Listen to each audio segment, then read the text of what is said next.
L'ambulance vient à peine de partir. Blandine est allongée à l'intérieur. Elle vient de boire 1 litre d'eau de Javel, car il y a quelques heures, elle a lu sur un réseau social que cela permet de purifier le sang. Voici donc ce que peut entraîner en quelques secondes le fait de copier, coller, partager ou transférer une fausse information dans un domaine aussi sensible que celui de la santé. Mesdames et messieurs, j'ai passé plusieurs heures à préparer cette plaidoirie, mais veuillez m'excuser car je ne m'en servirai pas. Je ne m'en servirai justement pas car ce qui compte en ce jour, ce n'est ni l'éloquence ni la rhétorique, mais tout simplement la vérité. Et la vérité, c'est que Blandine vient de perdre la vie. De nos jours, la visibilité sur les réseaux sociaux est devenue plus importante que la crédibilité de l'information partagée. L'authenticité du contenu publié importe peu, pourvu que les gens s'abonnent et activent la cloche de notification. Aujourd'hui, il y a un divorce consommé entre la rage de devenir populaire sur un réseau social et la véracité des publications qui sont partagées, au point où la crédibilité a été désinformée. Et aujourd'hui, nous vivons dans un monde où la désinformation, surtout dans le monde sanitaire, est devenue la mode du siècle qui est le nôtre.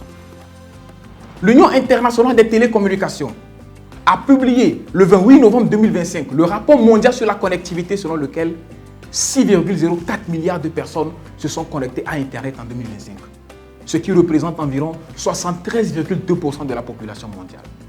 Mesdames et messieurs, les chiffres sont clairs.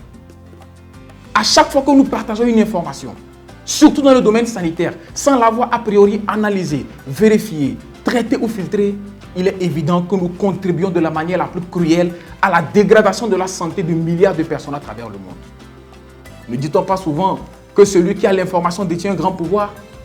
Alors permettez-moi de vous dire que dans le domaine sanitaire, celui qui a la mauvaise information détient un poison. Le romancier brésilien Paulo Coelho de Souza a affirmé que nous ne choisissons pas ce qui nous arrive, mais nous pouvons choisir notre façon d'y réagir.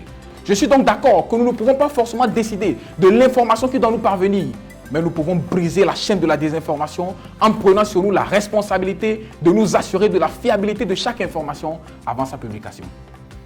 J'interpelle donc en ce jour la conscience collective.